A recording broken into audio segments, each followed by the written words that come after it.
When I think of my nostalgia for Kingdom Hearts Dream Drop Distance, I remember very little about how it progresses the franchise story. There's only one thing that stands out to me about the game, and it's flow motion. I remember it being so awesome that it gives me fond memories to think back to, flying through the air.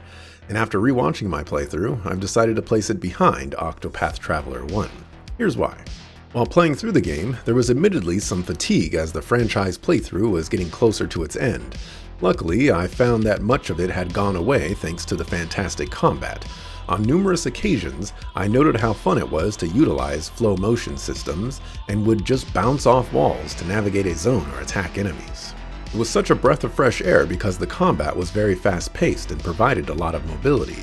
The addition of the Dream Eater system was also welcomed, as it felt like a nice side addition that didn't feel required for my playthrough, but nice to have around.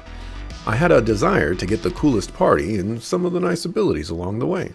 In my thoughts of the game, I noted that flow motion was the best addition to Kingdom Hearts next to drive forms, which made the combat really fun to engage in, and that in turn made the game enjoyable to play. My major complaints delved into the drop system, which forced me to stop playing a character and instead play another for a certain period of time before again forcing me to switch. The story had done typical Kingdom Hearts things, but in this case perhaps did more damage to my understanding and increased my lack of knowledge. Old Man Xehanort's plan unveiling requires a lot of explanation to back it up, and as is the Kingdom Hearts way, I got very little of it. The rewatch was moderately successful.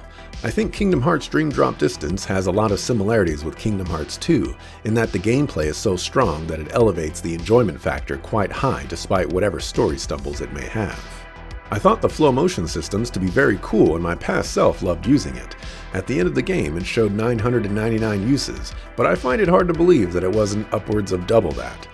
I also thought the Birth by Sleep combat system worked well here, and the addition of Dream Eaters offered some variety of systems to engage in, while also a little spice to individual fights. For Riku in particular, it was reminiscent of drive forms, so that was cool.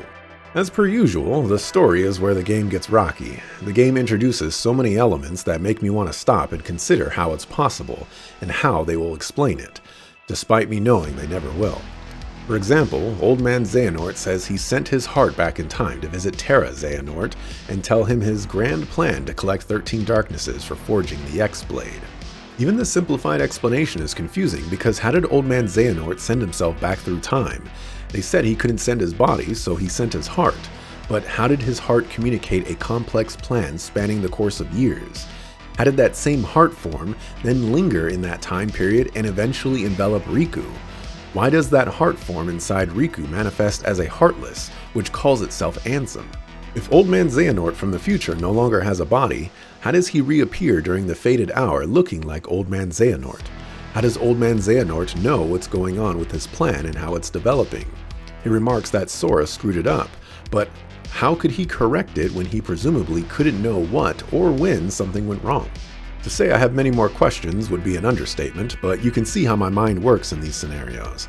With the Kingdom Hearts franchise, it starts to feel less like a well laid out plot and more like a narrative just doing whatever it wants and hand-waving everything else, and this really gets into the crux of things. Based on memory, I ranked Kingdom Hearts Dream Drop Distance at 84 out of 117, and I think this game will feel some suffering from the sins of its predecessors. It presented itself in a fine way, and as far as spin-off titles go, also known as non-numbered titles, this feels like the best one. It pushes the franchise narrative forward and successfully implements experimentations that don't detract from the series and its identity. The thing is, I've always felt like I played Kingdom Hearts for the story, and this journey so far has been a huge letdown. I'm stuck in scenarios where there are something like 4 Ansems and 3 Xehanorts, but in actuality they're all Xehanorts, and I just wonder to myself, why? Why go through so much effort to convolute the story to the point where the prevailing feeling I have is that everything feels haphazard? I'm still sitting here wondering why Ventus looks like Roxas, and then I start thinking about that more.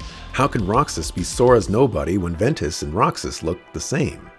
Wouldn't this mean that Roxas is Ventus's nobody, and Sora's nobody is out there somewhere doing stuff? Anyways, I think the culmination of all this is that Kingdom Hearts Dream Drop Distance comes up behind Octopath Traveler 1. I think it has strong combat and some enjoyable systems sprinkled in the gameplay. However, the drop system is a deterrent, and both played characters go through the same worlds and areas, which drags it down. The story, while something I appreciate for pushing the franchise narrative forward, resorts to plot dumping at the end. It also requires a lot of forgiveness and leeway towards what it's trying to accomplish, and how it's letting its characters do things. For example, after stopping Old Man Xehanort from turning Sora into the 13th Darkness, he just says, "Oh well, I'll just try again next time." I didn't realize he gets a redo. I guess he can try as many times as he wants? I need answers, and I just know I'm going to be disappointed every time.